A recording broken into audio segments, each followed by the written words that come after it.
Bueno, entonces vamos a comenzar. El día de hoy, pues les voy a platicar un poquito acerca de otro de los temas que van muy de la mano con todo lo que es la relación de las sustancias que son externas a nuestro organismo y que pueden llegar a tener un efecto, pues, de alteración, ¿sí? Vamos a ir revisando cada uno de los puntos sobre qué tipo de mecanismo es el que ocupan las sustancias externas a nuestro organismo que pueden llegar a ocasionar toxicidad. Entonces, este tema, pues, es muy integrado, muy de la mano con el tema de toxicocinética. Ustedes ya revisaron ampliamente con el doctor Ricardo, pues, cómo una sustancia puede llegar a estar presente en diferentes sistemas, en diferentes compartimentos. Y ahora, pues, una vez que ya hemos localizado esos sistemas o esas sustancias dentro de cada uno de los sistemas de nuestro organismo, vamos a ver cómo, ya presentes, estos pueden ejercer esa alteración, ¿sí? Entonces, vamos a comenzar hablando primero que cuando estudiamos los mecanismos de acción, tenemos que considerar varios niveles, ¿sí? Uno de ellos es un nivel básico, esto es reacciones químicas, de las que ya han estado revisando durante estos días. Pueden ser mecanismos a nivel molecular, esto es, algunas sustancias pueden reaccionar con diferentes elementos pertenecientes a varias moléculas importantes de nuestro organismo. También podemos nosotros considerar otro nivel que es un poco más amplio en el sentido estricto de los sistemas, pues que estamos hablando de un nivel celular. Ya es una integración de varios tipos de niveles y una vez que nosotros vemos que existe esa interacción a nivel celular, bueno, pues es cuando estamos viendo más presente todavía o más evidente un efecto adverso. Ahora, tenemos también que considerar que estos tres niveles generales que estoy tratando en este punto confluyen. Ajá. No son de manera aislada. Necesariamente tienen que confluir, tienen que estar integrados para que nosotros podamos ver esa acción, en este caso particular que nos compete, esa acción tóxica. Ajá.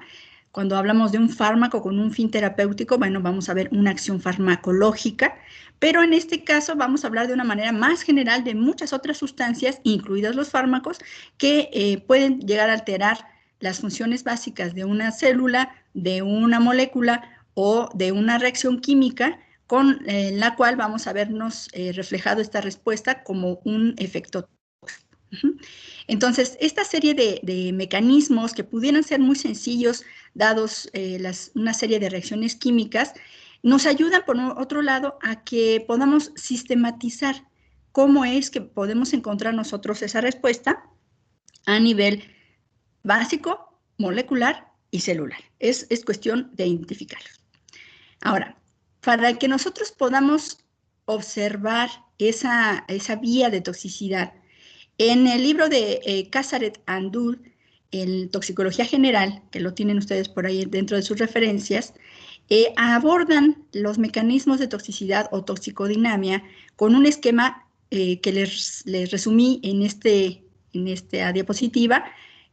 Cópienla, tómenle captura de pantalla, de todas maneras va a estar grabado en su clase, pero lo que quiero es que ustedes tengan en mente este diagrama que vamos a estar viendo en esta presentación. A lo largo de la presentación la voy a estar repitiendo porque vamos a estar tomando diferentes puntos de este tema.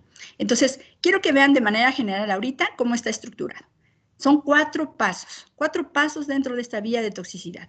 En el primer paso vamos a ubicar primero al tóxico, ¿sí? Lo vamos a ubicar así como tal, como tóxico, algo que podemos ya identificar o con sus referencias, con su marco teórico, que lo podemos identificar como un tóxico.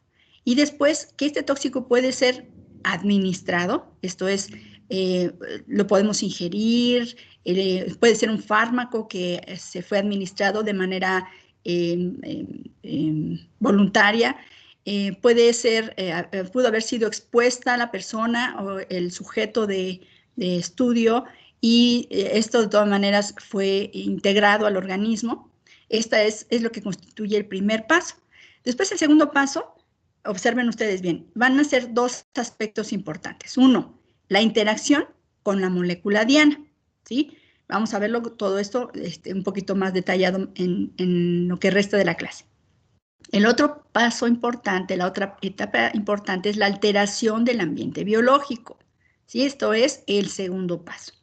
De acuerdo con estos autores y algunos otros en la bibliografía, en este punto todavía no podemos considerar que existe una toxicidad o una manifestación de toxicidad, ¿sí? ¿Por qué? Ahorita lo vamos a explicar. Cuando hablamos ya de una toxicidad, vamos a observar un tercer y cuarto paso.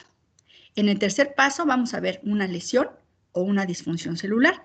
Y en el cuarto paso, una reparación anómala. Y estos son los que constituyen realmente la manifestación de la toxicidad, ¿sí? Entonces, este es un diagrama general que nosotros vamos a estar observando a lo largo de nuestra clase, pero quiero que lo tengan en mente de manera general.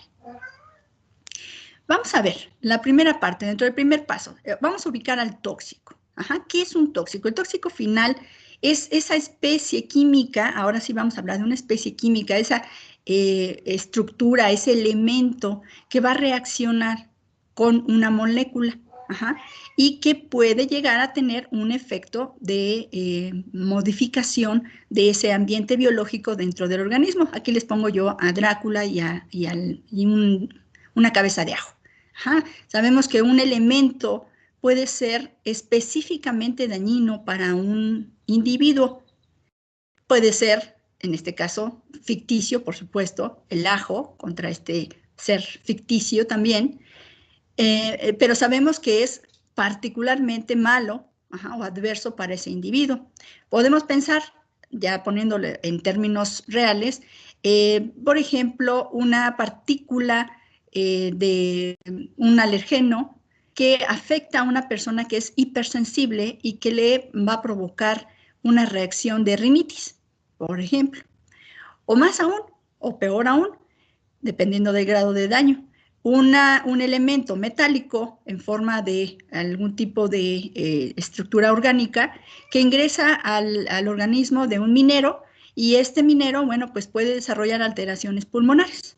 Ajá, entonces todo va a depender, primero, de ese elemento tóxico que vamos a identificar así como tal, que lo vamos a etiquetar como tal, como tóxico, y que puede o no tener individuos sumamente susceptibles, normalmente susceptibles o hipersensibles a esta estructura, ¿sí? Entonces, sabemos que ese elemento tóxico, bueno, puede ser específico, pero ¿qué sucede? Que si nosotros, un elemento que puede ser tóxico para solamente cierto grupo o cierto tipo de población, sabemos ya con todo lo que han estado ustedes repasando acerca de la toxicocinética, que también la concentración de ese tóxico final puede ocasionar que la molécula diana reaccione. Ajá.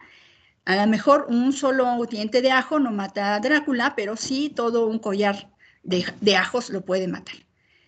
Puede ser que una molécula de metálica orgánica, no afecte a un minero, pero su concentración elevada puede llegar a ocasionar un daño letal, inclusive en los sistemas respiratorios de este individuo.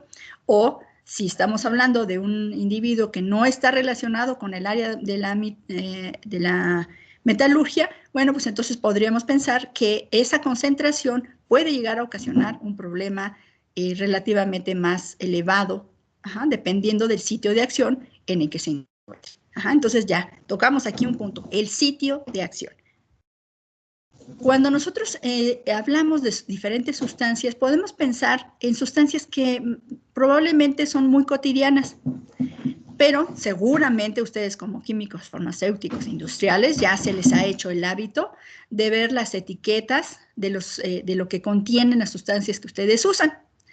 Algunos, bueno, pues sabemos que, por ejemplo, algunos disolventes o pinturas, pues es lógico, hasta podríamos pensar que es lógico pensar que si las ingerimos, pues nos puede ocasionar cierto tipo de problemas, o si las inhalamos, también nos puede originar cierto tipo de problemas.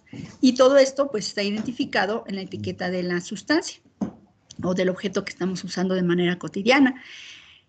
Bueno, sabemos que, por ejemplo, las pinturas, bueno, pues tienen cierto grado de disolventes, algunos inclusive son sustancias epóxicas que tienen, aquellas que se utilizan ahora como antibacteriales, bueno, pues también tienen estas tipos de sustancias que ayudan precisamente a que se eliminen bacterias, pero por el contenido de ciertas moléculas poliméricas que se utilizan para evitar, por un lado, que crezcan esas bacterias por toxicidad directa o porque son sustancias sumamente lisas, bueno, moléculas poliméricas que generan superficies muy lisas a las cuales es imposible que se adhieran de manera permanente cierto tipo de microorganismos. Bueno, esto por un lado, por ejemplo, con las pinturas. ¿Qué sucede con otros objetos un poquito más especializados? Bueno, pues las pinturas que se utilizan para pintar las uñas. Se utilizan acrilamidas, se utilizan sustancias que aparentemente por el uso cotidiano de muchos chicos o chicas que nos pintamos inclusive las uñas o que nos ponemos uñas postizas, tanto en las manos como en los pies. ¿Qué es lo que ocurre? Bueno, pues se ve bonito, se utilizan brillitos, se utilizan colores y las personas que están en ese negocio en el que están colocándose esas pinturas y esas sustancias que aparentemente pudieran parecer inocuas, pues son las que están en más constante contacto, ¿no? con esas sustancias. En cambio, el usuario, bueno, pues sí, en la mano, en las uñas directamente, bueno, pues no sabemos si esa persona puede o no tener una reacción. Entonces estamos hablando ya ahora tanto de la persona que lo usa como de la que está dedicada exclusivamente a ese negocio. Y otro tipo de sustancias que podemos, o de cosas que podemos nosotros encontrar de manera cotidiana y que ustedes utilizan mucho, bueno, antes cuando estábamos en la antigua normalidad, veía yo que muchos utilizaban sus correctores para corregir ahí alguna alguna palabra que escribieron mal o algún dato que se equivocó el maestro y que hay que volverlo a repetir, y utilizamos esos famosos correctores. Y también otro tipo de sustancias que es muy común utilizarlos, los adhesivos, ¿no? Los pegamentos, el PRIT, bueno, haciendo comerciales, el PRIT, el UJU y otros más, ¿no? Que son de uso común y que inclusive pues los pequeñitos los utilizan también en la escuela para hacer sus manualidades. Pero ¿qué sucede con todas estas sustancias? Bueno, por ejemplo, en el caso de las pinturas, si nosotros estamos dentro de un lugar que ya está pintado, que ya se le aplicó esa pintura, pues es realmente poco probable que podamos tener una interacción con la sustancia que se aplicó a la pared o al piso o al mueble al que hayamos estado localizados. Entonces, ese tóxico que está identificado como tal realmente no va a tener una interacción con el organismo, con ustedes. Pero, ¿qué sucede con las personas que lo aplicaron? Incluidos ustedes mismos, si son autosuficientes y se pusieron a pintar, pues ahí sí hubo una interacción. Entonces, vamos a considerar el estado en el que va a estar esas sustancias contenidas en estos productos tan comunes para que nosotros pudiéramos tener un cierto tipo de reacción. Yo he visto a varios de sus compañeros que cuando terminan de utilizar, por ejemplo, un corrector para sus apuntes, es muy curioso, me ha dado mucha curiosidad y se los hago ver, que terminan de aplicarlo, ya sea en paletita o con este tipo de lápices que están aquí representados, y qué es lo que a veces hacen, que se lo acercan a la nariz, lo huelen y lo tapan. No sé, eso es algo muy curioso que a algunas personas les agrada, inclusive oler ese tipo de sustancias, pero tenemos que considerar qué tanta concentración, qué cantidad, qué tipo de sustancia es la que se encuentra presente en las pinturas, en los correctores, en las barnices de uñas, etcétera, etcétera, para que podamos nosotros encontrar cierto grado de toxicidad. ¿Por qué? Porque nosotros podemos pensar que no nos va a afectar. Sin embargo, vamos a ver que existen otro tipo de individuos con otras características, incluso sociales, que pues les va a afectar de manera más directa. Estas personas, estas personitas, desafortunadamente, pues van a tener o tienen la necesidad pues de no sentir hambre, de evadirse un poquito de la realidad triste que pueden estar viviendo e inhalan un tóxico de manera deliberada. Todas estas personitas que ustedes ven aquí, bueno, están delgaditas, son jóvenes Y bueno, pues, ¿cuántos de nosotros, pues, tristemente no hemos tenido que interactuar con ellos por, pues, darles un poco de ayuda o simplemente atender algo que nos están solicitando? Y pues vemos que ya su capacidad mental no es siempre la más adecuada, ¿sí? Entonces, ¿qué es lo que estamos observando? ¿Por qué llegar a este punto? Porque necesitamos saber cómo una sustancia que tiene esa característica de tóxica realmente puede llegar a afectar a un individuo de manera fatal, de manera muy grave, y como a otros, pues podemos estarlos manipulando, los tóxicos, siempre y cuando pues no estemos en contacto con esa sustancia de una concentración elevada. Entonces, ¿de qué va a depender? De cómo interactúa esa sustancia, cómo se nos es administrada. Ajá. Ya sea de manera deliberada, como estas personitas que acabamos de ver, de manera regular, dijéramos, porque son cosas que utilizamos de manera frecuente. Ahora con los famosos geles que utilizamos para estarnos lavando nuestras manos, pues estamos utilizando alcohol de manera más frecuente. Algunas otras personas pues están utilizando estas aminas cuaternarias, pues que también tienen un cierto efecto. Antes pues no las utilizábamos tanto más que para lavar la ropa, por ejemplo, o trapear, y ahora pues las necesitamos estar utilizando para sanitizar, y cómo esto puede llegar a afectar de manera importante a alguna persona, algún tipo de individuo que es mucho más susceptible, incluidos, por ejemplo, nuestras mascotas. Ajá, que ahora, bueno, pues con tantos elementos que tenemos que estar poniendo en los pisos, en las superficies, cuando llegamos y nos sanitizamos, bueno, pues esto también puede estar siendo un objeto de toxicidad. Entonces, cuando se absorbe, cuando se distribuye, cuando localizamos esa sustancia ya dentro de nuestro organismo, pues sabemos que existen diferentes etapas dentro de nuestro proceso toxicocinético, en el cual pues van a afectar de cierta manera cómo esta absorción de estas sustancias puede llegar a localizar, a que ubiquemos nosotros en qué tipo de tejido, en qué tipo de órgano, pues vamos a ubicarlos. Bueno, entonces vamos a ver que esta administración, pues vamos a tener que ubicar en dónde, qué tipo de lugar va a ser su lugar de acción. Vamos a ver un ejemplo. Esta sustancia que les voy a mostrar en este momento es un polvo de un fármaco, porque pues finalmente tiene una acción también farmacológica, pero bueno, que es usada con otros fines, que es la cocaína. A ver, vamos a ubicar entonces, ¿qué es la cocaína? La cocaína es un polvo, muchas veces, ya purificado, es un polvo blanco, cristalino, con cierto olor, ubicado solamente por las personas, los peritos especializados, pueden ubicar el aroma que puede generarse en un envoltorio de cocaína, pero bueno, pues las personas que son adictas tienen mucho más identificado este tipo de aroma. Entonces, primera parte, ¿qué es? Es un tóxico, ya lo identificamos, es un tóxico dentro de nuestro proceso. Ahora, ¿cómo cómo va a entrar ese tóxico a nuestro cuerpo? Bueno, algunas personas lo inhalan, como la persona que está aquí con un billete, lo está tratando de inhalar aparentemente. Bueno, yo creo que con esa cantidad que tiene en esa línea de cocaína, pues se moriría tan solo por inhalarlo en la línea completa. Podría tener una sobredosis, obviamente es una, ¿cómo le llaman? Dramatización. Pero bueno, se puede absorber de manera nasal.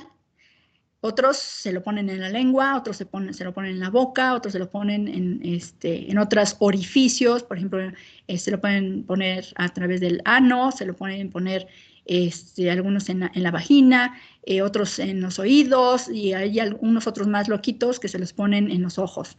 Bueno, obviamente la vía que ellos utilicen para administrarse o para absorber este polvo, pues ves ya dependiendo del daño, inclusive cerebral, que tengan las personas para administrarse esta sustancia. Bueno, entonces ya tenemos ahí la otra parte, es absorbida.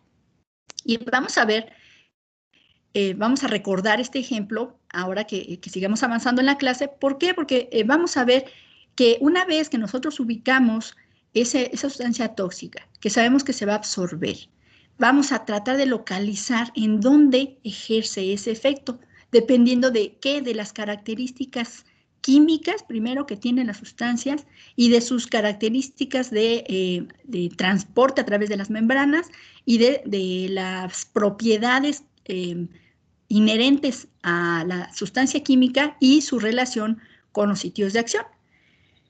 Sabemos que, por ejemplo, la cocaína, ustedes lo observan, déjenme poner aquí mi puntero, el puntero, aquí está.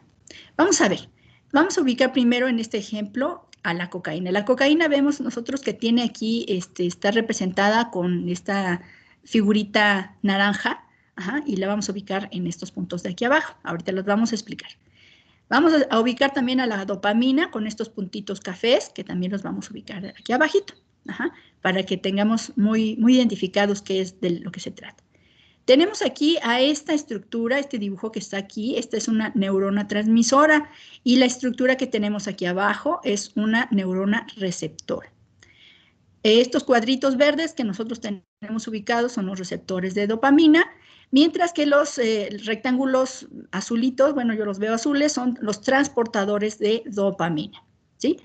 Obviamente ustedes ya han llevado fisiología, entonces ya saben que este espacio que tenemos aquí, bueno, es donde se va a llevar a cabo la sinapsis entre las neuronas. Y finalmente, bueno, estas vesículas que están aquí, son vesículas que contienen dopamina. Bueno, entonces, número 1, identificamos el tóxico. Número 2, estamos viendo que se ha absorbido. Y ahora vamos a ver cómo esa molécula puede llegar a modificar primero las moléculas o los órganos blanco y después cómo alterar el ambiente biológico. Entonces vemos que aquí la cocaína, que ya ha sido absorbida, ¿qué es lo que va a hacer? Esta va a bloquear al transportador de dopamina. ¿Y qué es lo que sucede una vez que se bloquea? Bueno, las vesículas normalmente que tienen dopamina, estas, bueno, cuando hay una señalización nerviosa, esta normalmente tendría que llegar hasta su receptor de dopamina y seguir así el señalamiento de bienestar, de tranquilidad, no de tranquilidad, sino de súper bienestar que la persona debe tener, de sentirse muy bien, muy relajado, que lo puede todo en la vida y que todo está perfecto y que no hay tristeza en el mundo. Y después, ¿qué es lo que sucede? Que llega la cocaína. La cocaína bloquea estos receptores que normalmente recapturan a la dopamina y los vuelven a incluir en sus vesículas normalmente. Y esta cocaína, ¿qué es lo que hace? Que la tapa, la bloquea. Entonces, de manera inmediata, la dopamina se empieza a concentrar en este espacio de la sinapsis. ¿Qué es lo que ocurre? Bueno, pues que entonces los receptores están de manera continua recibiendo a la dopamina y recibiendo, por lo tanto, la señalización de bienestar, de un bienestar generalizado. Pero, ¿qué es lo que va a ocurrir en un momento determinado? Que estos receptores, el mecanismo mediante el cual la dopamina está siendo captada por estos receptores, con un número determinado de receptores específicamente ya o genéticamente expresados, dependiendo del individuo, de la especie, del género, factores genéticos familiares, etcétera, etcétera. Estos receptores pueden llegar a ocasionarse dos aspectos importantes. Uno, que lleguen a agotarse, vamos a ponerlos así entre comillas, lleguen a agotarse, o que haya una sobreexpresión de estos receptores, de la cantidad de estos receptores, y entonces el individuo esté necesitando cada vez más y más y más dopamina, porque pues así se va a sentir bien, pero para que haya más y más y más dopamina, se va a necesitar más y más cocaína que esté bloqueando estos transportadores de regreso a la dopamina de sus vesículas. ¿Sí? Entonces, esto es lo que genera ese estado de toxicidad generado por un individuo que tiene la adicción a la cocaína. ¿Qué otros? Este es un elemento, este es un mecanismo, y vemos que el tóxico que se absorbe, que tiene un mecanismo de acción, no es solamente uno el que puede llegar a tener. Puede tener otros efectos, y ahora solamente por la estructura química per se de la cocaína. ¿Y qué es lo que ocurre? Que una persona que acostumbra a inhalar la cocaína va erosionando el epitelio interno de la nariz y puede llegar a desaparecer todo lo que es el cartílago de, pues, que tenemos en la nariz. Ajá, se perfora o se puede inclusive, por ejemplo, aquí perforar lo que es el paladar. ¿Sí? Entonces, no es que solamente se tenga un solo mecanismo, sino que tenemos entonces que considerar que esa sustancia, por sus características químicas, puede llegar a tener ese problema multisistémico. ¿Vamos bien hasta aquí, chicos? ¿Alguna pregunta hasta el momento? No, profesor. Todo bien, profesora. Muy bien. Todo bien, Bueno, profesora. muchas gracias. Bueno, continuamos. Déjenme ahora poner el otro. Aquí. Muy bien. Ahora, entonces, vamos a ver, no todo es fatal, es como siempre les comentamos al principio de nuestros cursos. Cuando nosotros hablamos de un tóxico, a veces decimos, no, pues ya todo es tóxico, ya mejor vamos a intoxicarnos todos, porque de todas maneras vamos a estar mal. No, hay diferentes maneras de poder solucionar la toxicidad antes de que realmente se modifique de manera permanente este problema de, pues de alteración de la célula o de la función biológica. Entonces, cuando nosotros estamos hablando de que desde el lugar de exposición el tóxico puede generar un tóxico final por una serie de reacciones químicas y llegar a su molécula diana, este aspecto de cómo es que nosotros vamos a poder ubicar esa toxicidad, ese lugar de acción, primero, antes que otra cosa, nuestro organismo, el organismo de los individuos que están siendo afectados por el tóxico, deben pasar por ese proceso que ustedes ya vieron muy ampliamente, que es el proceso de toxicocinética, en el que vemos que hay una absorción, se distribuye una sustancia, esta puede o no reabsorberse o puede activarse o no. Vemos que hay una contraposición, hay procesos que pueden contraponerse para que una sustancia realmente se convierta en un tóxico final. Por ejemplo, la absorción. Bueno, vamos a ver que la absorción puede estar determinada por las características físico-químicas innatas de la sustancia y estas atraviesan las membranas. Ok, entonces ya vemos que ya atravesaron una membrana. ¿Pero qué ocurre? Pues que fíjense que también por esas sustancias, esas características químicas, la molécula puede ser eliminada de una manera muy eficiente.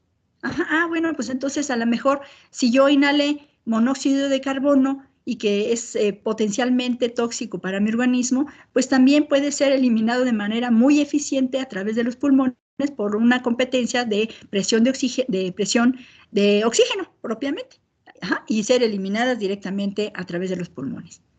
Bueno, esto es un ejemplo muy clásico, muy básico, pero pueden haber otras sustancias que no pasen por una biotransformación y que puedan ser eliminadas de manera más eficiente, precisamente mediados por este proceso de eliminación. Recuerden que no es que siga A, B, C y D un proceso toxicocinético, sino que es un proceso muy dinámico en el cual se pueden seguir varios pasos. Obviamente, sí, el primero tiene que ser la absorción, pero una vez que se absorba, puede haber otros procesos que limiten precisamente esa interacción. Bueno, la siguiente parte es la distribución hacia la diana. ¿Qué quiere decir? Cómo se distribuye esa molécula, vamos a suponer que es la cocaína, cómo se distribuye hacia el sistema nervioso central. Bueno, pues sí, ya veo que sí hay una manera muy fácil de que esta sustancia pueda llegar hacia las sinapsis neuronales, pero también puede existir otro proceso en el cual desde esa sinapsis pueda distribuirse hacia otro lugar. Bueno, entonces ya se elimina, hay procesos de ciertas estructuras químicas, de ciertas cascadas de señalización, de antioxidantes, de moléculas que pueden neutralizar inclusive en un momento determinado sustancias que están haciendo un efecto adverso y entonces sacarlos de esa molécula diana. ¿Sí? El mismo tejido, la misma célula puede ayudar a que se esté ejerciendo el efecto en esa diana, se pueda distribuir o redistribuir, vamos a llamarle así, desde esa molécula hacia otra molécula, o sea, otro diana, o inclusive ya ser eliminados. ¿Qué sucede cuando una sustancia se reabsorbe? híjole, ahí es donde estábamos pensando que nos va a costar trabajo eliminar las anfetaminas, ¿no? Porque sabemos que con cierto pH estas se vuelven a reabsorber. Pues sí, pero nuestro organismo, recuerden ustedes que el organismo, tanto el humano como los de otros mamíferos principalmente y de otros organismos no mamíferos, también tienen otros procesos que pueden ayudar a que se puedan eliminar. ¿Por qué? Porque el organismo en general siempre va a buscar mantener un equilibrio, mantener la homeostasis. Entonces, va a haber procesos que se contrapongan, por ejemplo, de la reabsorción, pues va a haber un proceso de excreción que ayude a que se elimine esa molécula del organismo. O no, simplemente que se esté modificando su concentración en diferentes órganos. Y para que finalmente nosotros podamos observar si va a ser o no un tóxico finalmente en un lugar o en una molécula diana, pues vamos a tener que analizar ese proceso de bioactivación con respecto a un proceso de bioinactivación. Esto ya lo vieron también ustedes cuando observaron, cuando leyeron la clase de biotransformación, en el que diferentes tipos de reacciones químicas nos van a proveer precisamente de la modificación de una molécula con la finalidad de ser eliminados, pero también sabemos que esas moléculas pueden llegar a volverse mucho más tóxicas, los metabolitos pueden llegar a ejercer un daño aún, pues no más severo, pero sí una modificación final, y entonces ahora sí podríamos tener a un tóxico en su forma final y ejercer una molécula, en cierta molécula diana de un lugar de acción determinado. ¿Sí? Como por ejemplo la cocaína, a pesar de que hubo procesos que estaban impidiendo que la cocaína ingresara hasta el sistema nervioso central, bueno, pues finalmente llegó a su molécula diana, que en este caso fue precisamente el receptor, ¿no? El receptor bloqueado de la dopamina, ¿sí? Entonces, bueno, se ejerce su efecto.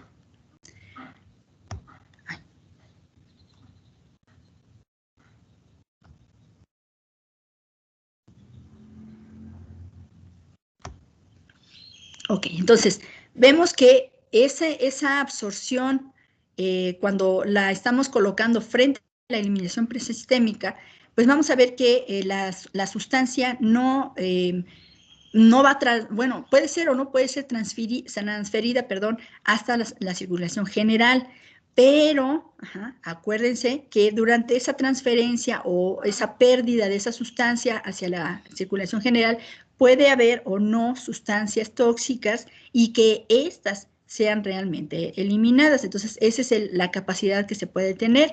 ¿Qué tipo de sustancias tóxicas podemos nosotros poner, por ejemplo, con una evidencia, dijéramos, de que esto sucede?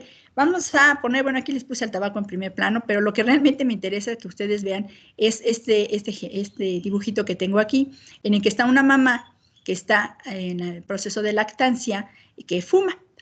Y entonces aquí alguien dibujó pues que el bebé está fumando a través de la mama.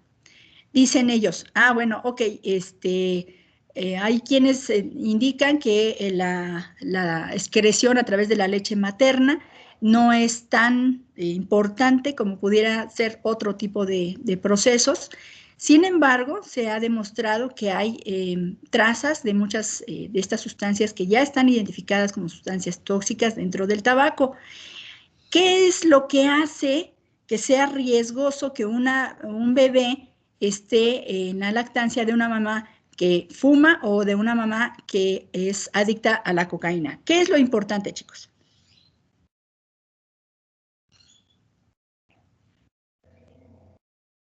Que es el genobiótico. Que es un genobiótico, Pero ¿qué le pasa al bebé? ¿Por qué? Si es una cantidad tan pequeña que realmente se consideran de picomoles inclusive, ¿por qué le puede hacer daño o por qué se recomienda que un bebé no ingiera la leche de una mamá adicta o de una mamá que es fumadora? Lo que pasa es que creí que también alguien iba a participar, pero pues había comentado acerca de que la nicotina es muy liposoluble, así que puede viajar, puede ser excretada por la leche materna. Entonces, lo que se me ocurre acerca de un bebé que aún está en desarrollo y desarrollando su inmunidad, Pues es que no va a tener esos mecanismos de excreción bien desarrollados o de esas enzimas biotransformadoras, tal vez para que biotransforme de manera que haga este genobiótico menos nocivo, por así decirlo. Así es, muchas gracias. Efectivamente, de lo que estamos hablando aquí es quiénes tienen esa capacidad para poder biotransformar, quiénes no tienen esos procesos enzimáticos para poder contrarrestar el efecto que una sustancia tóxica puede generar. Y cuando estamos hablando de una población hipersensible como un bebé o como un anciano, que es el otro extremo, bueno, pues las sustancias que puede contener el tabaco, que aquí les muestro, que no solamente la nicotina, sino otros elementos que contiene el humo del cigarro, pueden afectar el cerebro, pueden afectar, por supuesto, los pulmones, pueden afectar el estómago, pueden afectar de manera muy importante los epitelios de la boca. Ajá. Es muy curioso que en las estadísticas el principal tipo de cáncer provocado por el tabaco, así como tal, o sea, provoca cáncer pulmonar, eso es un hecho, pero uno de los principales tipos de cáncer que provoca el tabaco, el humo del tabaco, es el cáncer de boca. ¿Sí? Entonces es muy, muy triste, pero bueno, esto nos indica que una sustancia química no solamente puede tener un solo sitio de acción, sino que puede tener varios. Bueno, ahí. Bueno, ahora hay que analizar por qué. ¿Por qué este tipo de sustancias puede tener o no pueden tener esa capacidad para poder modificar esa estructura, esa molécula? ¿Qué mecanismos se facilitan la distribución? Bueno, ustedes ya lo repasaron cuando vieron mecanismos de transporte a través de la membrana. Vamos a ver que esos tipos de mecanismos van a favorecer o van a facilitar que esa sustancia pueda llegar a los diferentes sitios, la porosidad del endotelio, el transporte especializado, cómo puede llegar a acumularse en organelos celulares específicos y cómo algunos de estos pueden unirse de manera reversible o irreversible dependiendo de lo que estemos hablando. Entonces, estos son los mecanismos que nosotros tenemos que considerar. Entonces, deberemos pensar que hay cierto tipo de sustancias receptivas, de moléculas receptivas a ciertos tóxicos. Obviamente el organismo no está esperando que lleguen esas sustancias para que funcionen, sino que se parecen a estructuras endógenas, las cuales son pues obviamente engañadas, entre comillas, por las sustancias tóxicas que utilizan estos mismos mecanismos para poder ejercer su efecto. Por otro lado, ¿cuáles se oponen a esa distribución? Bueno, pues entonces vemos que se pueden unir a proteínas plasmáticas, que existen esas barreras especializadas, ya las habían repasado. Puede haber esa distribución desde el lugar donde se están localizando las sustancias hacia el sistema, hacia otros sistemas, que se pueden unir a proteínas intracelulares, que puede haber esa liberación de las células. Entonces, vean ustedes, no todo es malo. Sí, ya llegó una sustancia química, se pudo trasladar, pudo interactuar con esa molécula específica de nuestras células, de nuestro tejido, de nuestro sistema, pero también hay esos otros mecanismos que ayudan a que estas no estén alterando de manera importante ese efecto. Cuando hablamos de la excreción frente a la reabsorción, bueno, sabemos que esa excreción es extraer los genobióticos de la sangre, obviamente, de donde está circulando para llevarlos a otros sistemas y retornarlo hacia afuera, ¿sí? Eso es lo que queremos sacar esas sustancias. Pero acuérdense ustedes que hay otros procesos, como los que se encuentran en los túbulos renales, que pueden hacer lo inverso, pueden reabsorber, pero también tenemos la oportunidad de que estos puedan ser ya transformados en otro tipo de moléculas para que puedan finalmente ser excretados ya a nuestro organismo, de nuestro organismo. ¿Qué es lo que podemos aprovechar de esto? ¿Por qué conocerlo? ¿Para qué? Nosotros como toxicólogos, y a algunos de ustedes a lo mejor les va a interesar todo lo que es el área forense y regulatoria a nivel de drogas, de la PGR y todas estas instituciones que realizan este tipo de actividades, podemos observar que existe el aprovechar el conocimiento de qué es lo que ocurre cuando nosotros o las personas ingieren cierto tipo de sustancias, y aprovechar este tipo de toxicocinética, pero también de lugar de acción, de mecanismo de acción de estas moléculas, y saber poder determinar o hacer un dictamen en un momento determinado de qué es lo que la persona ha estado consumiendo. Por ejemplo, aquí podemos detectar en la orina diferentes tipos de drogas, ¿sí? Muchos. Aquí les puse nada más 4: cocaína, opiáceos, cannabinoides y anfetaminas. Bueno, ¿qué es lo que sucede? A veces un individuo es sujeto a cierto proceso legal, tanto una persona criminal como un deportista, que obviamente no, pues que debe cumplirse con cierto tipo de protocolos. ¿Y qué es lo que se hace? Bueno, pues algunas personas creen que pueden evadir este tipo de controles cambiando, por ejemplo, las muestras de orina, ¿sí? Contratan a individuos que no han ingerido drogas y utilizan esa orina, pero no siempre es posible hacer este tipo de trampas. Ajá. Y también, por otro lado, existen las pruebas, por ejemplo, que se hacen, bueno, se hacían hace un año todavía en algunas universidades, sobre todo en universidades privadas, que al azar y de manera semestral o trimestral hacían pruebas de orina a algunos alumnos para ver si no habían consumido algún tipo de drogas, y pues algunos pudieran haber sido sorprendidos, otros creyeron a poder engañar a la prueba y hacen algún cierto tipo de trampas, ¿no? Por ejemplo, voy a consumir jugo de limón, voy a tomar mucho jugo de betabel para que, como se va a pintar mi orina de morado, entonces pues no se pueda leer en el espectrofotómetro mi prueba, pero obviamente pues ellos no saben de química como nosotros sí sabemos, y podemos identificar entonces muy plenamente a ciertas sustancias pues que no son legales. Por ejemplo, la cocaína, ya sea que se haya inhalado, se haya inyectado o se haya fumado, puede ser detectado en orina hasta 72 horas. Algunos opiáceos pueden durar de 2 a 5 días. Ahorita me voy a saltar la que sigue, pero las anfetaminas, por ejemplo, pueden estar de 2 a 4 días. Y los cannabinoides, esto es si una persona se come ¿cómo le llaman? Un panquecito de marihuana o un churro de marihuana, pues creen que no va a ser detectado, y puede llegar a ser detectado hasta 36 días después de haber sido ingerido o inhalado, ¿sí?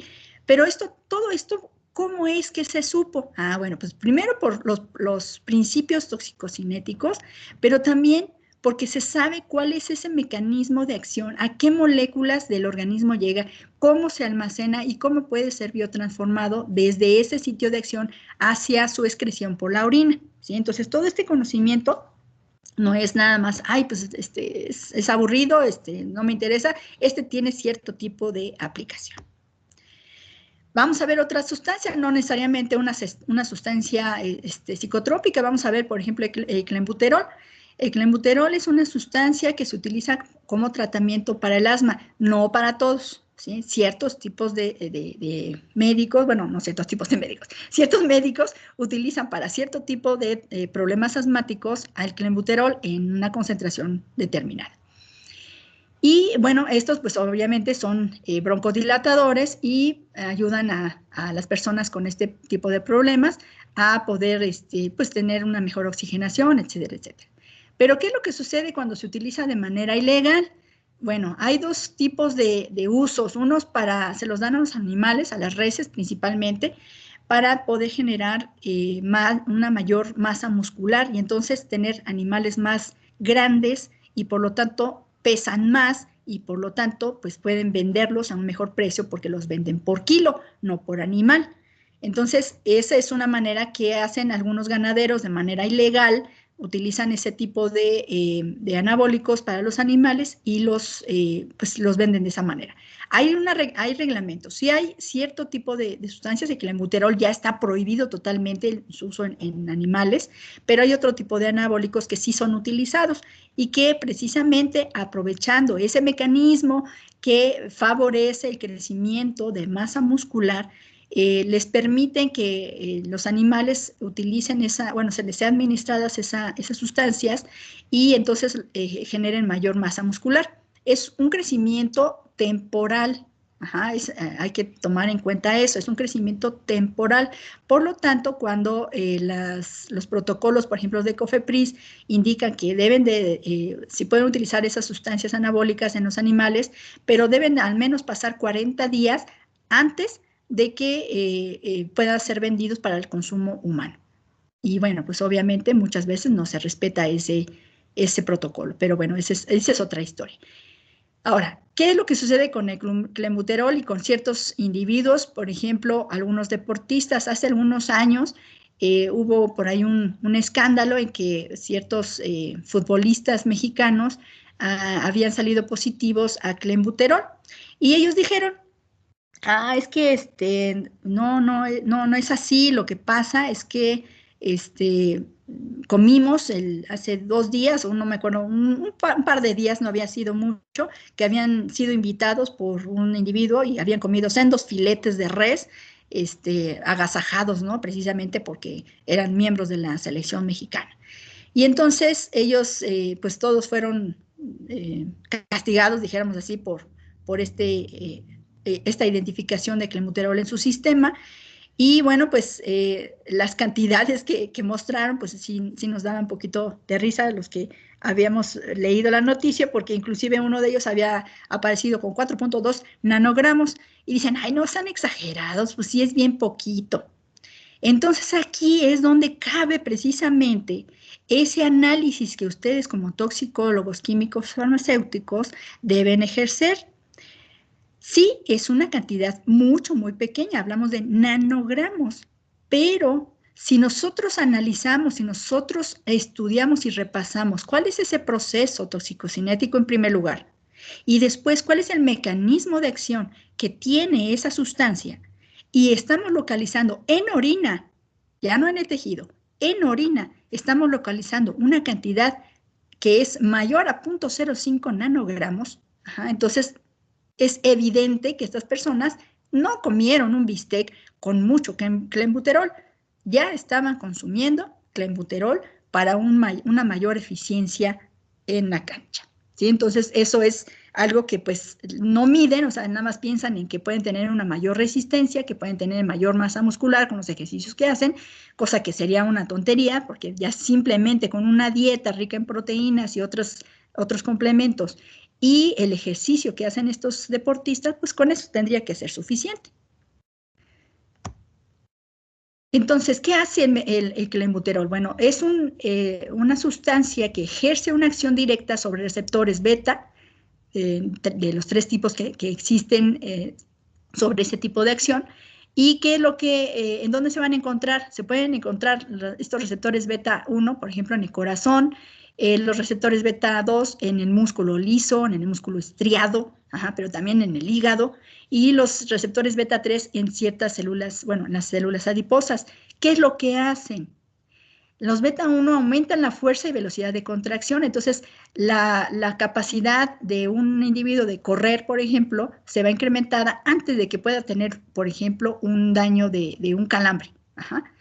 Entonces, bueno, pues obviamente esto favorece a que el individuo pueda tener ese mayor rendimiento deportivo, aparentemente, ¿verdad? Obviamente tendría que ser genético la situación y no anabólica. Bueno, los beta 2, bueno, promueven la relajación del músculo liso, promueven captación de potasio, que es muy importante precisamente para que pueda haber este proceso, y algo muy importante es que activa la gluconeogénesis. También activa, si tiene acción sobre los receptores beta 3, activa la lipólisis. Entonces, de manera muy errónea, mucha gente cree que consumiendo clenbuterol va a bajar de peso. Entonces, esa es una serie de usos mal aplicados, obviamente.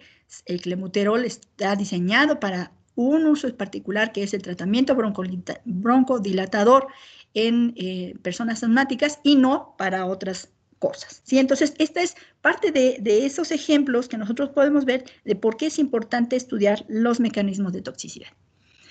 Bueno, ahora, ¿cómo se bioactiva y cómo compite con esa bioactivación, la activación? Bueno, pues vamos a ver que, ustedes ya lo repasaron, lo vamos a ver nada más así mencionado, que en la bioactivación, bueno, pues va a haber un ejercicio directo sobre sustancias químicas deficientes en electrones, puede ejercer y provocar la producción de radicales libres, de nucleófilos, de sustancias que son reactantes oxidorreductores. Entonces, esta es una serie de reacciones químicas que pueden estar en competencia con la bioinactivación, en la que pues estas sustancias que se generen pues no tengan una acción directa sobre la estructura química que puede estar ejerciendo una acción tóxica, ¿sí? Por ejemplo, aquí vemos nosotros que tenemos una serie de isoenzimas de como P450, esta es biotransformada, se genera una molécula que aparentemente puede ser reactiva,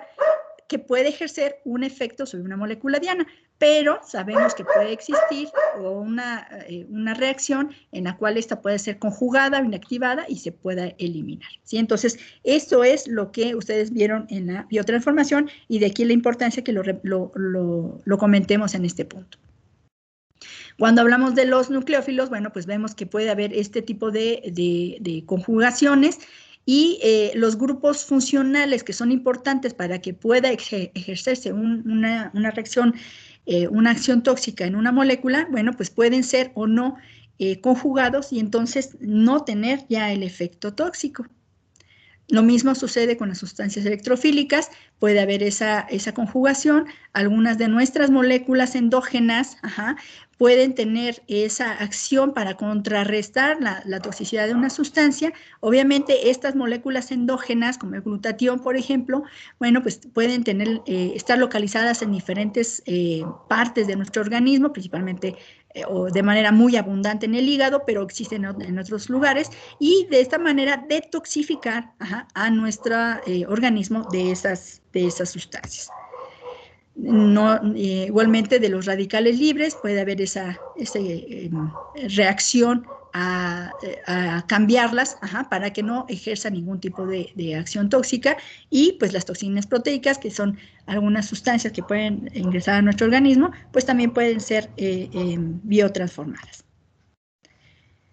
Bueno, ahora vamos a ver esta otra parte que es el segundo paso. El segundo paso nos habla de la interacción con la molécula diana y la alteración del ambiente biológico. Cuando estamos hablando del ejemplo de la cocaína, a ver, quiero que me pongan ustedes aquí, alguien que me pueda decir, dentro de nuestro ejemplo de la cocaína, ¿en qué punto se ve una interacción con la molécula diana y en qué aspecto se ve la alteración del ambiente biológico? A ver, cualquiera de ustedes, por favor. En el ejemplo de la cocaína. ¿En dónde vemos la interacción? Muy bien. Adelante. Con la molécula diana sería cuando llega a los receptores de recaptura de dopamina, ¿no? Ajá. ¿Y la alteración? La alteración vendría siendo ya cuando pues se presentan efectos como ¿cómo se llamaba? Miosis. ¿Cree usted que ya ese sería la alteración del ambiente biológico o ese ya es el efecto? El efecto sería...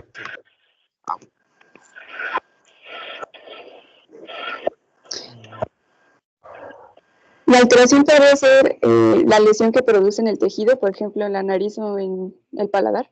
Por ejemplo, y cuando vimos en la sinapsis con las neuronas, ¿cuál sería la alteración? Disminuya, más bien causa una tolerancia, o sea que la cantidad de receptores cambie. Ajá.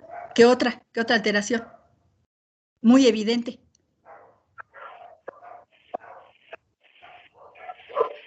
¿Qué dicen de la concentración de la dopamina?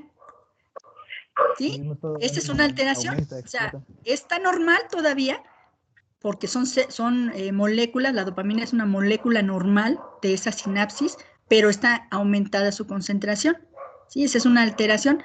Aún en ese punto, justo en ese punto, todavía no vemos como tal el efecto, simplemente estamos observando esa alteración del ambiente biológico. ¿Sí? Entonces, vemos una interacción con la molécula diana que puede o no provocar, y en este caso, en este ejemplo particular, estamos viendo que sí altera el ambiente biológico, y bueno, vamos a ver cómo esa alteración del ambiente biológico y esa interacción pueden ejercer posteriormente, como ya nos lo acaban de mencionar sus compañeros, un efecto ya propiamente dado, ¿sí? Entonces, para que nosotros podamos ver qué moléculas son las que son mucho más susceptibles para que haya un efecto tóxico, sobre cuáles, o en otras palabras, sobre cuáles moléculas vamos a ver un impacto directo para observar un efecto. Entonces, esto es muy importante, esta es una pregunta de examen, chicos, también.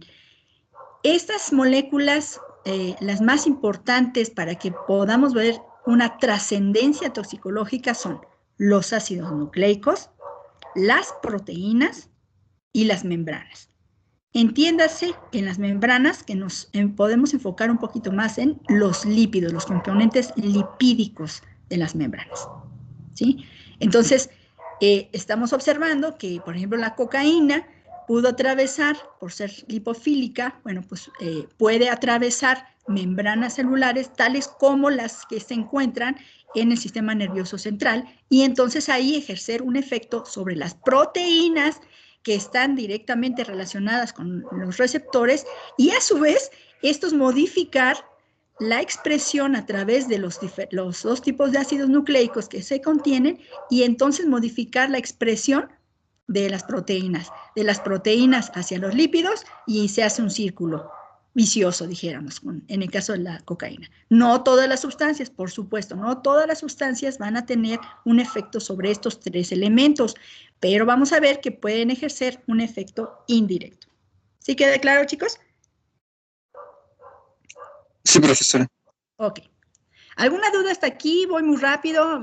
¿Vamos bien? Vamos bien. Ok, bueno, muchas gracias. Bueno, continuamos entonces. Muchas gracias, continuamos. Bueno, aquí nada más para que recordemos, solo es para recordar, no vamos a repasarlos, ya los vieron en biotransformación. Vamos a ver que existen diferentes tipos de reacciones, pueden ser covalentes, no covalentes, puede haber sustracción de hidrógeno, puede haber transferencia de electrones, puede haber reacciones enzimáticas. ¿Por qué las mencionamos? Porque nuevamente debemos considerar las características físico-químicas de la molécula, las reacciones a las que pueden ser susceptibles, y entonces pensar en el sitio blanco, en el sitio de acción, en la diana, qué tipo de estas reacciones pueden llevarse a cabo, ¿sí? Entonces, todo ese es un proceso integral que debemos considerar. Entonces, solamente para que consideramos los tipos de reacciones que pueden llevarse a cabo. Y ahora sí, vamos a ver, ya vimos la interacción con la molécula diana. Se pegó la cocaína al receptor. Vimos la alteración del ambiente biológico. Por ejemplo, una disfunción en las membranas y una acumulación de la dopamina a nivel de sinapsis. Uno de sus compañeros dijo algo muy importante. Dijo, y podemos observar el efecto en la midriasis o la miosis, dependiendo también del individuo, que se presente como resultado de la exposición a esta sustancia. Puede ser la cocaína, puede ser la belladona, puede ser la marihuana, puede ser, no sé, ¿no? Cualquier otra sustancia que pueda estar haciendo un efecto. Entonces aquí ya vamos a hablar, ahora sí, de una lesión o un daño o una disfunción celular. Y entonces en ese momento es cuando nosotros decimos que se está produciendo la toxicidad. Cuando vemos el ejemplo de la cocaína en el nivel sináptico, hasta el momento en que la dopamina empieza a acumularse dentro de la sinapsis y empieza a generar una serie de mensajeros, una serie de mensajes, primero de transmisión eléctrica o de transmisión nerviosa, perdón, de transmisión nerviosa a través de las neuronas. Y entonces la persona empieza a sentirse eufórica, empieza a sentir que puede volar, que se le dilata la pupila, que recibe golpes y no le duele, no sé, ¿no? Muchísimas cosas. En ese momento nosotros estamos observando, ahora sí, esa disfunción, ese daño que se está ocasionando por la acción o como consecuencia de que una molécula interactuó con una diana, que se modificó ese ambiente biológico y entonces como consecuencia se da un daño, una lesión y por lo tanto también una disfunción celular. Entonces es una primera etapa de la toxicidad. Entonces no es, ahora sí, no es definitivo. Obviamente cuando se da la lesión, la disfunción celular y se observa la toxicidad, no quiere decir que ya se perdió el individuo y ya se quedó en el viaje y ya no vuelve nunca más y hay que meterlo a un centro psiquiátrico porque va a hacer muchas cosas malas. No es así. O que una persona, un minero, absorbió ciertas sales orgánicas de plomo, de zinc, de cadmio, etcétera, y bueno, pues sí, le originó una disfunción. Bueno, primero se unió a ciertos componentes celulares en sus membranas alveolares. Estas empezaron a alterarse biológicamente, como pues impidiendo o disminuyendo la transmisión de gases necesarios como el oxígeno. ¿Y cuál es la disfunción o la lesión que se originó? Pues el individuo empezó a toser y se siente muy mal y en los pulmones se le oyen crepitantes.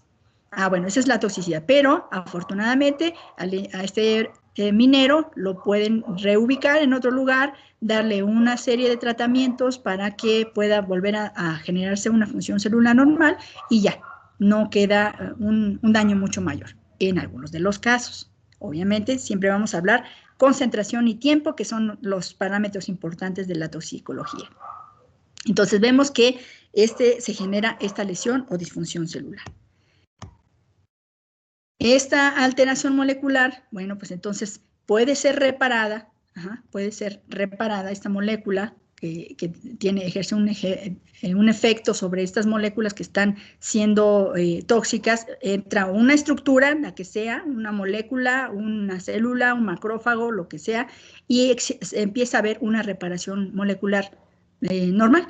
Pero también puede suceder que se excede esa reparación y entonces hay una alteración celular, puede haber una alteración de la viabilidad de esa célula y puede haber muerte, o simplemente una alteración de la función celular, ¿sí? Entonces, los aspectos que nosotros consideremos que puede ocurrir con una molécula que ingresa a nuestro organismo, que ejerce un efecto sobre la molécula diana, que esta a su vez tiene una alteración a nivel funcional y que ejerce un daño, puede ser reparada o, dependiendo de sus características, puede generar alteraciones un poco más evidentes. Vamos a ver el ejemplo de un alveolo. ¿Qué sucede? Bueno, aquí miren, a la izquierda se encuentra un alveolo de manera normal. Ven ustedes su estructura, que hay un capilar, que es el que transporta los eritrocitos, que a su vez hacen el transporte del oxígeno. Hay otras estructuras intersticiales. Todo es el alveolo. Hay células macrófagas, epiteliales, surfactantes y macrófagos que andan ahí vigilando que nada se meta y que haga daño. Pero ¿qué sucede cuando ingresa una molécula? Ya sea una molécula orgánica, o sea, físicamente hablando, un gas como el monóxido de carbono, o bueno, pues peor aún, ¿no? Ahora con el COVID, aunque es un virus, pero podemos tomarlo también como este ejemplo. ¿Y qué es lo que sucede? Que nuestro alveolo, que de manera normal tiene estructuras que pueden ayudarnos, puede verse alterado. ¿Cómo? Pues de diferentes maneras, de mecanismos que tiene el alveolo para poder reparar, para poder evitar ese daño. Sin embargo, en algunas ocasiones, pues son superados estos mecanismos y es cuando se observa un daño mucho más permanente, ¿sí? Entonces, no solamente es ver una estructura solita y que solamente son los alveolos, sino ver una serie de moléculas, una cascada de reacciones desencadenando, por ejemplo, citocinas que van a ayudar al alveolo a que haya un proceso inflamatorio para poder eliminar el agente tóxico que se está involucrando. Pero muchas veces esas reacciones químicas, ese ejercicio antiinflamatorio, pues puede generar un daño aún peor, ¿sí? Como es lo que sucede, por ejemplo, con el COVID. Entonces, aquí es muy relevante que veamos esto. ¿Qué papel juega esa molécula diana? ¿Sí? Pues es la membrana de un macrófago. No, es la membrana del epitelio. No, no, no. Es más importante la membrana del capilar que cruza por el epitelio del alveolo. Bueno, lo que sea. ¿Qué es lo que nosotros necesitamos observar para poder predecir ese mecanismo de acción tóxica y a qué nivel va a ejercer su efecto? Entonces, tenemos que establecer primero qué papel juega este papel en la molécula diana. Puede tener un ejercicio directo sobre la regulación celular, o sea, sobre la señalización, o puede tener una función importante como es la conservación celular. ¿Sí? Acuérdense, uno es cómo funciona la célula, la otra es cómo vamos a conservar esa célula. ¿Sí? Entonces, estos son dos aspectos muy importantes. Por favor, obsérvenlos bien, anótenlos por ahí. Esto es algo muy relevante que nosotros tenemos que considerar. Se los voy a explicar de la manera muy general para que no tengamos muchos problemas. Vamos a ver el primero, la regulación celular, o sea, la señalización, ¿para qué sirve? ¿Qué está haciendo la célula? Y cómo una sustancia química, un tóxico, puede ejercer un daño que modifique esa regulación. Entonces, vamos a tener, para la regulación celular, tenemos dos tipos de trastornos. Uno, el mantenimiento interno, y el otro, el mantenimiento externo. Dentro del mantenimiento interno, vamos a ver que puede deteriorarse, ¿qué? La síntesis de ATP, que es sumamente importante. Si las células no tienen ATP, no tienen energía y por lo tanto no existen simplemente.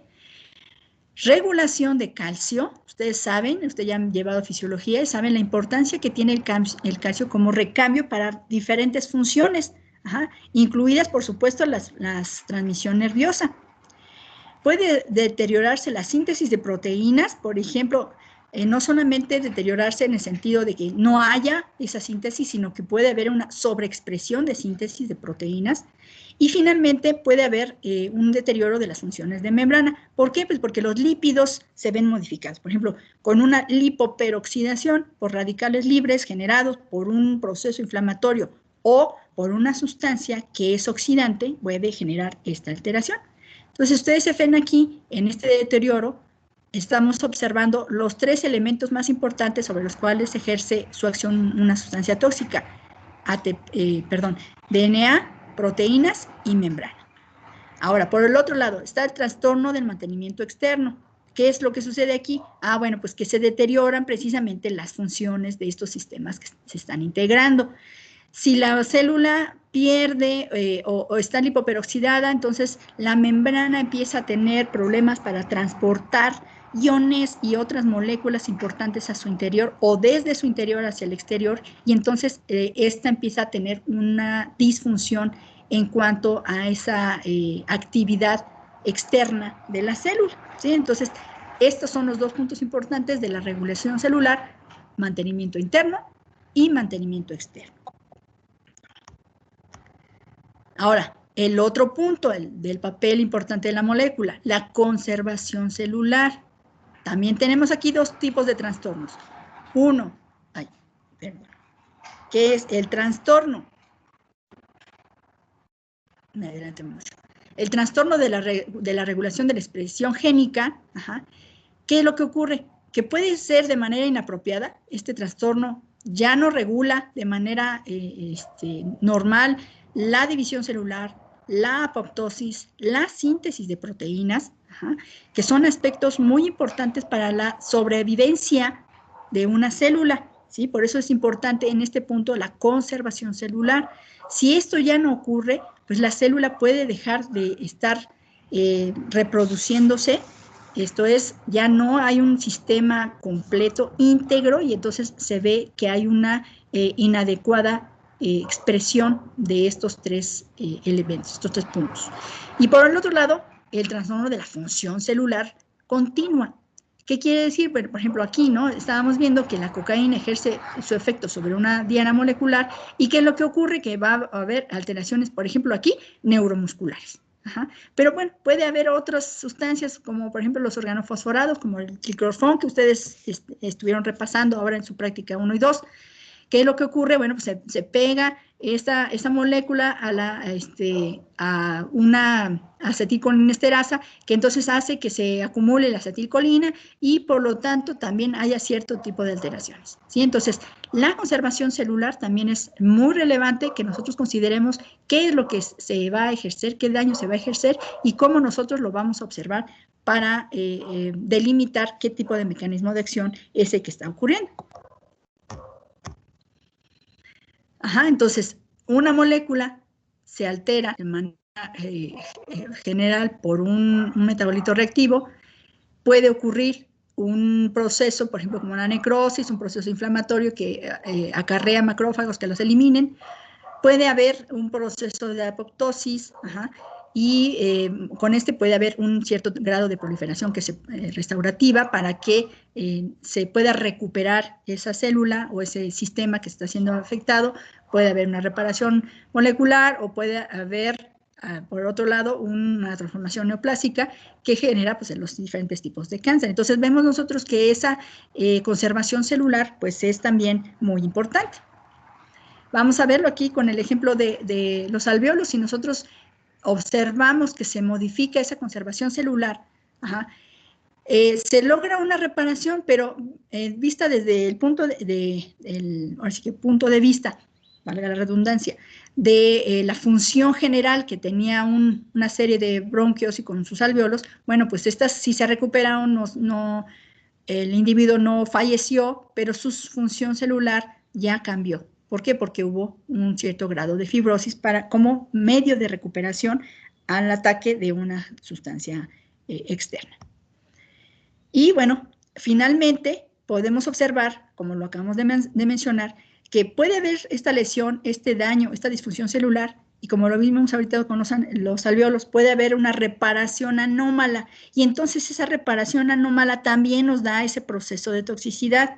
Recuerden ustedes que una reparación puede ser fructífera y podemos ver que el daño desaparece en un periodo de tiempo dependiendo del sistema.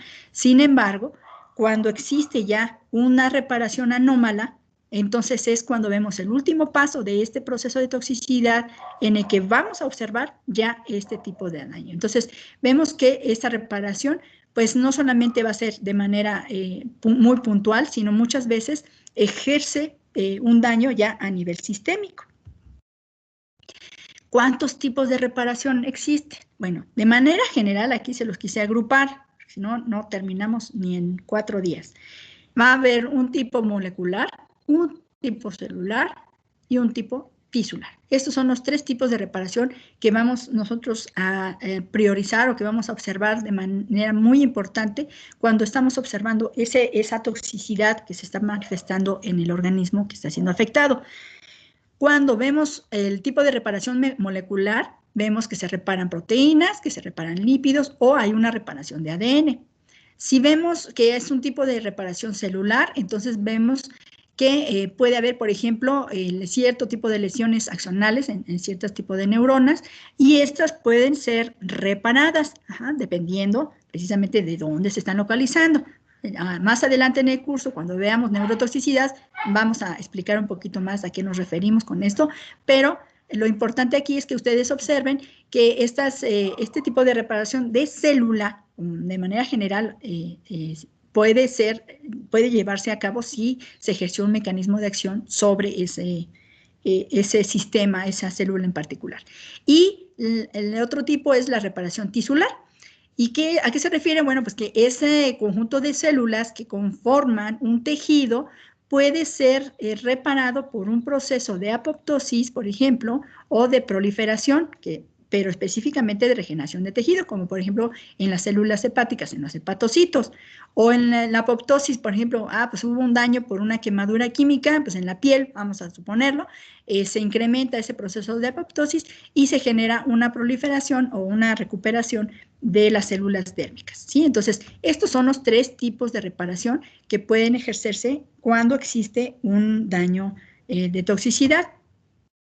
Sin embargo, cuando existe ya una reparación anómala, ¿qué es lo que está ocurriendo? Bueno, pues vemos nuevamente, tomamos aquí el ejemplo de los alvéolos. Vemos aquí que hay un daño por un genobiótico, puede ser un metal, puede ser carbón, puede ser monóxido, puede ser muchas cosas. ¿Y qué es lo que está ocurriendo? Que vemos aquí en nuestros alveolos, en los bronquiolos, de manera normal, son sacos donde hay ese intercambio gaseoso y de otras sustancias y tienen un efecto. Pero ¿qué sucedió?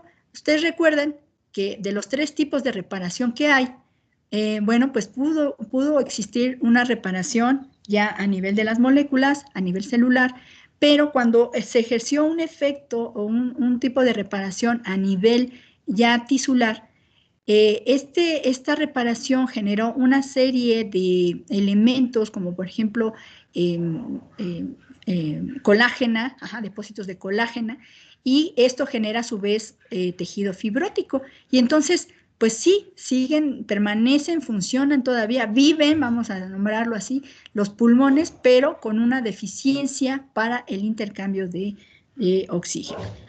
Nuevamente, parte de esto que está sucediendo aquí, no explica completamente, pero es lo que puede estar ejerciendo, por ejemplo, el SARS-CoV-2, que es el que está ejerciendo un daño. En nuestro organismo está tratando de recuperarse, pero pues se puede formar este tipo de daño. No es en todos los casos, solamente en aquellos que generan, por ejemplo, algún tipo de pulmonías o que ya por otro tipo de morbilidades o comorbilidades pueden ejercer ese tipo de daño. Pero, por ejemplo, en el caso de los mineros o en el caso inclusive de las personas que consumen cocaína, esto es lo que también sucede en los pulmones, ¿sí? Estos depósitos de cocaína pueden estar originando este tipo de reparación anómala porque pues no es algo que el organismo esté acostumbrado a tratar, son moléculas con características muy específicas que pueden originar ese tipo de daño. Entonces, cuando vemos que es una reparación anómala completamente, que ya están superados estos mecanismos de reparación de manera regular, vemos una toxicidad, pero ya lo podemos estar observando de una manera mucho más grave. ¿Cómo? Observando necrosis, observando fibrosis y en el peor de los casos, observando carcinogénesis. ¿Sí? Dijéramos, de los 3 tipos más importantes que nosotros podemos observar. Por ejemplo, aquí vemos un hígado, este es un hígado normal, esto es un hígado graso. ¿Qué es lo que ocurre aquí? Bueno, pues que el individuo consume una serie de grasas en la dieta o de manera muy general, este individuo a lo mejor tuvo hepatitis, cierto tipo de hepatitis, y con la dieta, bueno, pues se fue generando gotas de grasa cada vez más importante en el hígado, o a las personas que ingieren alcohol de manera continua, por ejemplo, las personas que tienen un problema de alcoholismo, bueno, pues también pueden llegar a tener este tipo de hígado graso. ¿Y qué es lo que sucede? En el hígado normal puede haber un proceso de reparación celular y tisular muy eficiente, pero cuando se sobrepasa esa reparación, entonces el hígado empieza a acumular cierto tipo de grasa o cierto tipo de partículas lipídicas para poder contrarrestar la cantidad, dijéramos, de daño que puede estar existiendo, generando glucosa, glucógeno, etcétera, etcétera. Todas las moléculas que el hígado tiene a bien estar sintetizando. Pero cuando ya hay una reparación anómala, esto es cuando ya se supera ese grado de oxidación, ese grado de inflamación que se provocó por esta modificación de la estructura celular, entonces nosotros podemos observar este otro proceso que es el de cirrosis.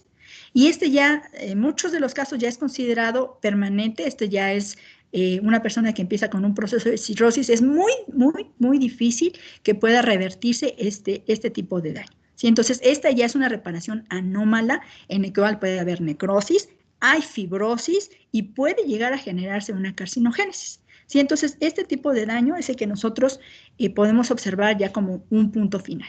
¿Sí? ¿Alguna pregunta hasta aquí, chicos?